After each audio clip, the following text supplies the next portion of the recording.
somewhat abandoned the traditional survival game. And this is kind of a return to that. And what they're doing is putting on a lot of bells and whistles and a lot of deep systems into this game. Character customization. Oh, wow. We can go into it a little bit later once we see some gameplay, but everything, it's not about just eating food, it's about what kind of food you're eating. You check out the actual nutrition of your character, your vitamin levels, things like that. So that's just an example of what those things are. And then it blends that traditional survival game with kind of some more PvP versus modes, because the entire game takes place in the future, and like Running Man, these are inmates on a show, right? Okay, so this is all broadcast. It's all positioned okay, from like Tech One network. And so what happens is the network will alert you players while they're in game saying, hey, there's a versus kind of an event going on. And you can elect to go into that. There's things all around the island. And it pits you in against other players to get top tier loot and things like that. So now I've given you the top down thing, and I probably don't know anything worthwhile after that. So Darian's gonna have to give everything, all the other details. Should we go like question answer, or should I just talk? Dude, hey, it's your show, buddy. You can just talk, man. It's all good. It's loosey-goosey around here. Okay, fair enough. So what Nigel said before is, the game is set in the near future. The things in the world aren't going in the best way. So the multimillionaire companies are taking over. They're moving people from the islands onto the coast. Yeah, right. And they're putting all the prisoners, political opponents, and everyone on the island. Everyone who's against the regime goes there, right? Right, sure, yeah. And they call them scum because they want people to, don't feel attached to them. Right. Yeah, Turn so them into they're animals. Get them out. Yeah, Like exactly. yeah. Yeah. And, the main purpose of that is to, dumb the people who are watching the show, what's happening on the island, so they don't rebel themselves against the regime, right? Yeah, exactly. Oh, good point. Okay. So what you're going to be doing on the island, there are like 3 layers of gameplay. Okay.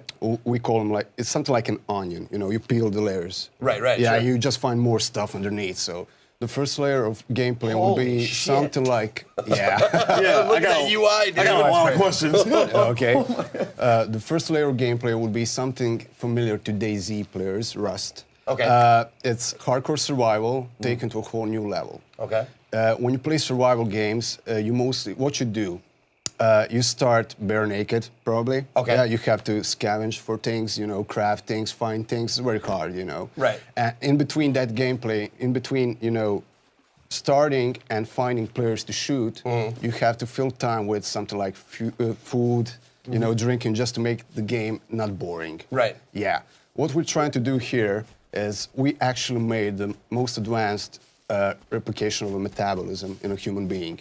Yeah, I heard about that. Everything you eat, everything you do affects the player.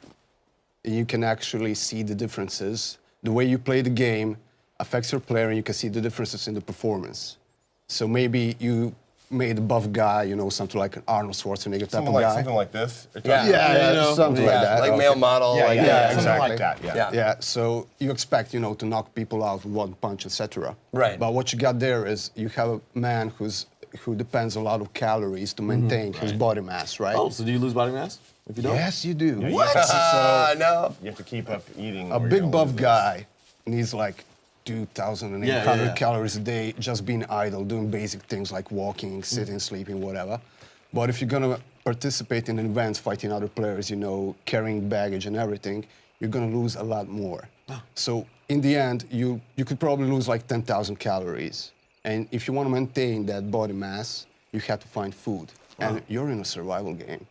Food is scarce. So your character is probably going to change. He's going to go towards the thinner side. He's going to grow a bit weaker. Wow. Those are examples of the systems in place. It just takes everything much deeper. It's really neat. Same thing with combat. Same thing with your medic. If you get poisoned, things like that. It's not just that superficial thing of like grab something anymore. It's you have to understand what's happening and why it's happening. Yeah.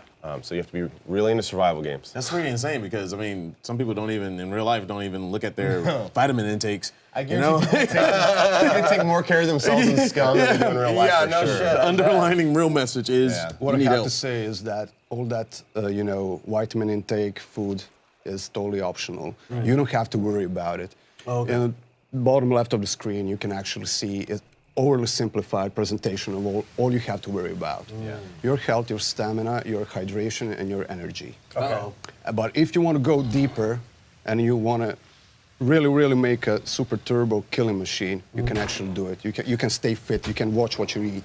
Okay. Is this a zombie? We call them puppets. Puppets. Okay. Yeah, because they're ex-convicts. Because okay. this is a season 2 of the show.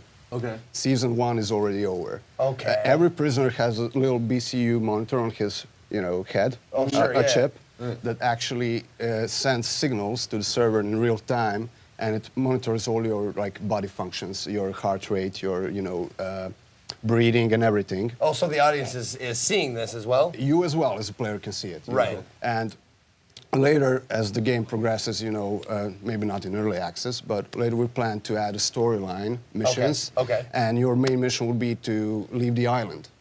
You're going to leave the island by removing the chip from your head, so the company doesn't know where you are. They Right, can't sure. locate you anymore, right? Okay. But once you remove the chip, you're going to lose the user interface that the chip is giving Oh, you. wow. That's So really interesting. you're going to have to play in a whole new way. Okay. Also, if you want to, we have all kinds of specializations in the game, like skills. And maybe to remove the chip, you're probably going to have a couple of guys working together as a team. Right, yeah. We're counting on players being,